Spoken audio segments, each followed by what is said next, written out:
Hello good drama followers, अपना episode start कर रही हूँ। यहाँ कुछ टाइम पहले का सीन दिखाया जाता है जब रियो ने जाही को बताया था कि उसने उस रात एक काले कपड़ों वाले आदमी को देखा था। क्या वो म्यून था? वो म्यून की फ़ोटो दिखाकर पूछता है कि क्या यह वही आदमी है। तो रियो कहती है मैंने उसका चेहरा गौर से नहीं देखा था। तो जाही पूछता है क्या तुमने यूनसी से बात की थी? यूनसी ने तुम में कुछ अजीब बात नोट की थी? तो रियो कहती है कि हाँ, यूनसी उस रात किसी वजह से परेशान लग रही थी। उसने मुझे कहा था कि प्यार हमारी किस्मत की तरह होता है जो हमें ढूंढ ही लेता है। फिर वो बोलती है कि मैंने कुछ नहीं गलत किया, ये कोई गुनाह नहीं है। गुनाह वाली बात सुनकर जाही हैरान होकर पूछता है कि क्या उसने वाकई ऐसा बोला था। इधर पुलिस म्यून को इस इल्ज़ाम में अरेस्ट करके ले लाती है कि उसने सीसीटीवी कैमरा लगाने वाले आदमी ने फ़ोन किया था।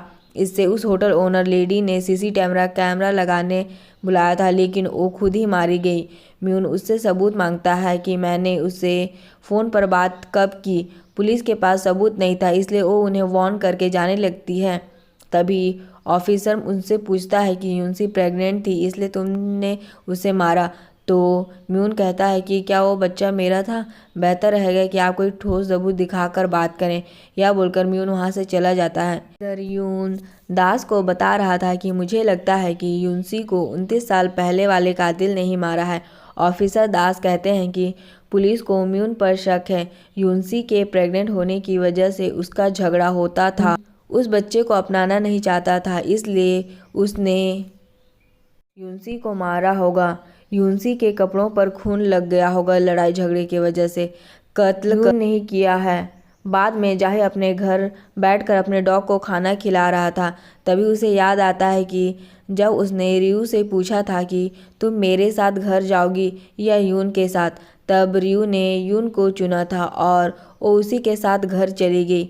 यह याद करके वो कहता है कि पहली बार ऐसा हुआ है कि जिसे मैं लाइक करता हूँ वो मेरे सामने किसी और का हाथ पकड़कर चली गई। यह सोचकर वह कहता है कि अब मैं बहुत बेताब हूँ। उधर यून जख्मी होता है तो रियू यून के जख्मों पर दवा लगा रही थी और उसे बताती है कि जानवर बोल नहीं सकते, इसलिए जब मैं उनका इलाज करती हूँ तो कभी वो मुझे बोल कर नहीं बताते कि उन्हें कितना दर्द या कितनी तकलीफ हो रही है, लेकिन मैं उनकी आंखों और बॉडी को देखकर समझ जाती हूँ कि उनके दिल में क्या चल रहा है। यह बोलकर वो उसके दिल पर हाथ रखती है और कहती है कि तुम बार बार इनकार करते हो, लेकिन तुम्हारी आंखें मुझे तुम्हारे दिल का हाल बता रही हैं। यून उसकी इस बात पर खामोश रहता है और यून कहता है कि उस केस में गवाही मत देना, यह बहुत खतरनाक है। तो रियू कहती है कि मैं गवाही दूंगी, क्या पता मेरी वजह से यूनसी मिल जाए। वैसे भी मैं किसी से नहीं डरती क्योंकि मैं बहुत अड़ियल हूँ। ये सुनकर यून हंसने लग जाता है, लेकिन फिर वो खुद को रोक लेता है। रियू कहती है कि तुम हंसते हुए कितने अच्छे लगते हो, फिर खुद को हंसने से क्यों रोक देते हो? यून इस बात पर खामोश रहता है। घर पर रियू की फ्रेंड उसे समझाती है कि इस केस से दूर रहो। तुमको पता है ना, इस केस के सब गवाह मर रहे हैं। शायद वो तुम्हें मारना चाहता था, लेकिन गलती से हमारी बिल्डिंग की दूसरी लड़की को मार दिया। रियू कहती है कि मैं चुप नहीं रह सकती। अब उसकी फ्रेंड उससे पूछती है कि आज तुम्हारा 1000वां दिन था। इसका मतलब जिससे तुम्हारी किस्मत जुड़ी है वो जाही है। ये यह सुनकर रियू को काफ़ी अजीब लगता है क्योंकि वह ऐसा नहीं चाहती उसकी जोड़ी जाही से जुड़े। दिन यून अपने साथियों से कहता है कि अब से तुम लोग भी घर के कामों में हाथ बटाया करो, क्योंकि मुझे घर से बाहर रहकर एक मामले से डील करना है। तो पैरी पूछता है कि क्या तुम उस कातिल को पकड़ना चाहते हो? तुम्हारा किसी कातिल या किसी मरने वाले से कोई ताल्लुक नहीं है, ये सारे काम पुलिस को करने दो। तो डोंगू भी उसे इस मामलों में ना पड़ने को कहता है। तभी उसे अपनी डेटिंग एजेंसी से कॉल आ जाता है। वो उठ कर कहता है कि मुझे एक ज़रूरी काम है, मैं जा रहा हूँ। पैरी उसे रोक कर पूछता है कि पहले बताओ कि कहाँ जा रहे हो। तब गलती से डोंगू के बैंक से चॉकलेट और एक बुक गिर जाती है। वो दोनों उससे पूछने लग जाते हैं इन चीज़ों का क्या मतलब है। डोंगू बोलता है कि मेरे मामले में मत बोलो।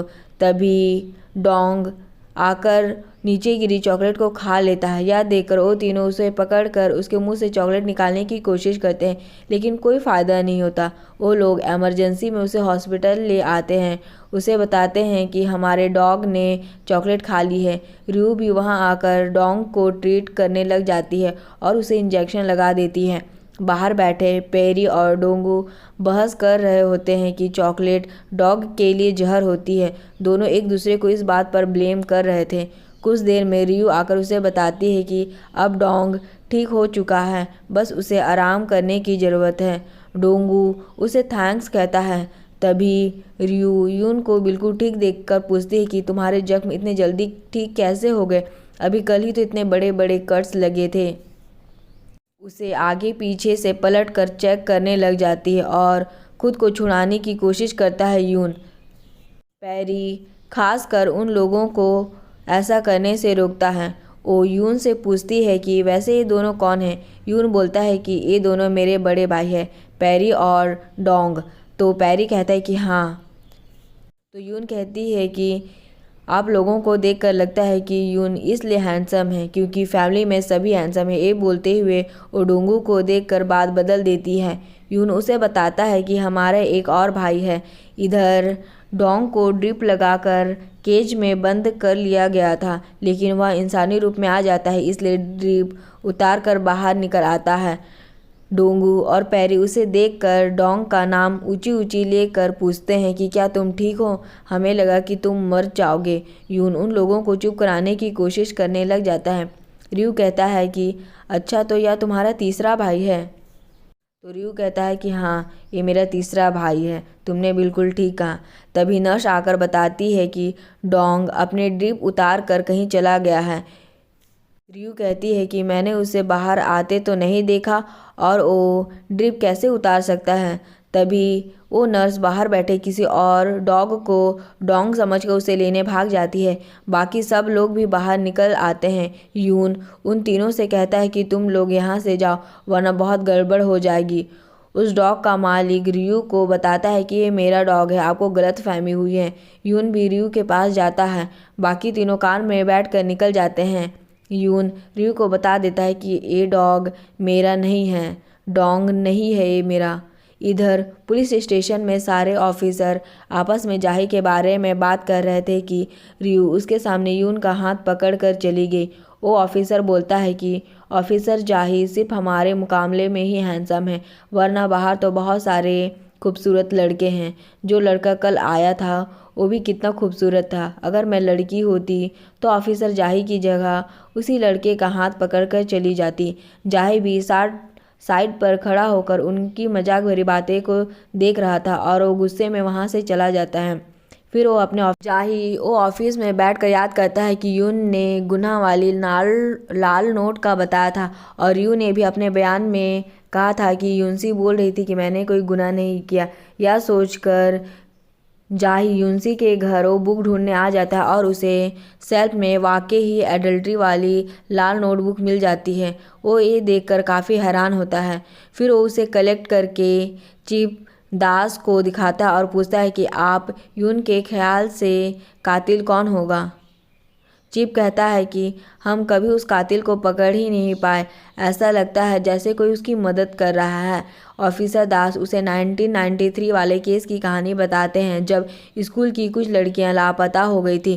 पुलिस जगह जगह उनकी तलाश कर रही थी और लोगों से पूछताछ कर रही थी। एक जगह से जू की स्कूल जैकेट और जूते मिले थे, जो देखकर उसके पेरेंट्स बहुत दुखी थे और बहुत ज़्यादा रो रहे थे।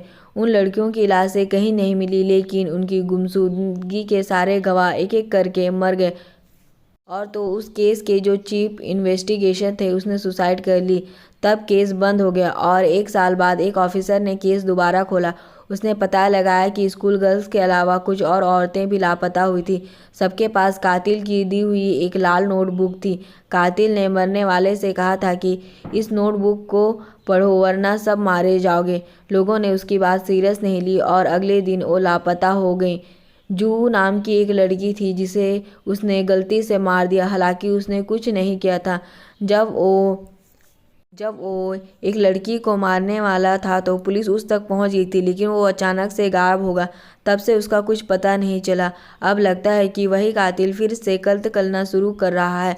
अगले दिन की सुबह यून रियो से आकर कहता है कि अगर तुम खाना खाने जा रही हो तो मैं भी तुम्हारे साथ चलता हूँ। वो उसके साथ होटल आ जाता है और रियो के खाने से पहले सारे बर्तनों को साफ करता है और हर चीज़ को चेक कर देखता है ताकि कंफर्म हो जाए कि खाना सेफ है या नहीं। वो तसल्ली करके उसे खाना देता है। वो ऐसा करने की वजह पूछती है तो यून कहता है कि तुम गवाह बनने की जिद कर रही हो, मुझे तुम्हारी हिफाजत करनी है। ये सुनकर रियू खुश हो जाती है। वो लोग कहीं होते हैं तो एक आदमी उसे टकराने वाला रहता है तो रियू उसे बचा लेता है और उससे पूछता है कि तुम्हें कुछ हुआ तो नहीं। तो रियू काफ़ी खुश हो जाती है और कहती है कि मुझे कहीं और जाना है। तो यून कहता है कि मैं भी तुम्हारे साथ चलूँगा। ये बोलकर दोनों साथ चलने लगते हैं। गाइस, मैं कुछ दिनों से वीडियो अपलोड नहीं कर पा रही थी क्योंकि मेरी तबीयत थोड़ी ठीक नहीं थी। प्लीज़ उसके लिए मैं आप लोगों से सॉरी कहती हूँ।